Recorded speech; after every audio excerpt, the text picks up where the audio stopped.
Hi అండి, అందరికీ welcome back to my channel. ఈరోజు మన కిచెన్లో హోటల్ స్టైల్ దోసకాయ పప్పును ప్రిపేర్ చేస్తున్నానండి. ఈ హోటల్ స్టైల్ దోసకాయ పప్పుని మనం ఇంట్లోనే ప్రిపేర్ చేసుకోవచ్చు. ఈజీ మెథడ్లో, ఈజీ ప్రాసెస్లో తక్కువ టైంలో ప్రిపేర్ చేసుకోవచ్చు అండి. రైస్లో చాలా టేస్టీగా ఉంటుంది. ఇప్పుడు నేను 1 కప్పు కందిపప్పుని తీసుకొని 2 సార్లు శుభ్రంగా వాష్ చేసుకొని కుక్కర్లో వేసుకొని 3 విజిల్స్ వచ్చేంత వరకు ఉడికించుకున్నానండి. మీడియం ఫ్లేమ్లో పెట్టుకొని కుక్కర్ మీద మూత పెట్టుకొని 3 విజిల్స్ వచ్చేంత వరకు ఉడికించుకోవాలి.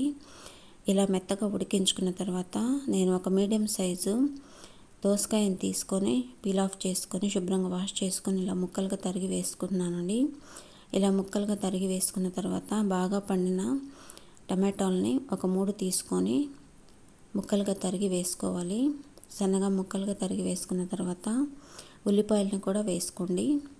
ఒక ఉల్లిపాయను తీసుకొని ముక్కలుగా తరిగి వేసుకోండి. తర్వాత 6 పచ్చిమిరపకాయలను కూడా యాడ్ చేసుకోండి. 6 పచ్చిమిరపకాయలు యాడ్ చేసుకున్న తర్వాత ఈవెన్గా స్ప్రెడ్ చేసుకోండి. ఇందులోనే 2 టేబుల్ స్పూన్ల కారంను యాడ్ చేసుకోండి. మీకు ఎక్కువ స్పైసీ కావాలనుకుంటే ఎక్కువ కారంని కూడా యాడ్ చేసుకోవచ్చు. పసుపును యాడ్ చేసుకోండి.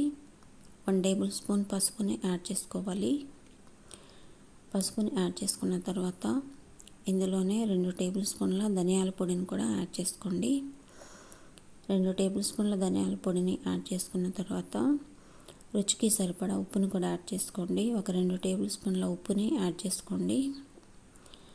నేను రాళ్ళ ఉప్పుని తీసుకుంటున్నానండి. 2 టేబుల్ స్పూన్ల రాళ్ళ ఉప్పుని వేసుకున్న తర్వాత తగినంత చింతపండును కూడా యాడ్ చేసుకోండి. చింతపండును వేసుకున్న తర్వాత ఇప్పుడు ఇందులోనే తగినన్ని వాటర్ని కూడా యాడ్ చేసుకోవాలి. వాటర్ని యాడ్ చేసుకున్న తర్వాత కుక్కర్ మీద మూత పెట్టుకొని స్టవ్ మీద పెట్టుకొని ఒక 4 నుంచి 5 విజిల్స్ వచ్చేంత వరకు మెత్తగా ఉడికించుకోవాలండి. ఒకసారి మనం మూత తీసి చూద్దామంటే పప్పు బాగా మెత్తగా ఉడికిపోయిందండి. దోసకాయ ముక్కలు కూడా అక్కడక్కడ బాగా కనపడుతున్నాయి కదండి. ఇప్పుడు మనం ఈ పప్పుని బాగా మెత్తగా క్రష్ చేసుకోవాలండి. మరీ మెత్తగా కాకుండా దోసకాయ ముక్కలు కనపడుతూ ఉండాలండి.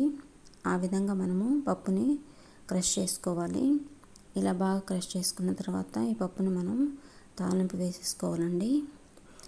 తాలింపుకు సరిపడా తాలింపు గింజల్ని ఆయిల్ని వేడి చేసుకున్న తర్వాత ఒక ప్యాన్లో ఆయిల్ వేసుకొని తాలింపు గింజలను వేసుకొని కరివేపాకుని వేసుకొని ఎండుమిర్చిని వేసుకొని వెల్లుల్లిపాయ రెబ్బలను వేసుకున్న తర్వాత బాగా వేయించుకొని ఇలా మనము తాలింపు వేసుకొని పప్పులోకి ఈ తాలింపును మనం వేసేసుకోవాలి. ఇప్పుడు ఎంతో రుచికరమైన దోసకాయ పప్పు, హోటల్ స్టైల్ దోసకాయ పప్పు రెడీ అయిపోయిందండి.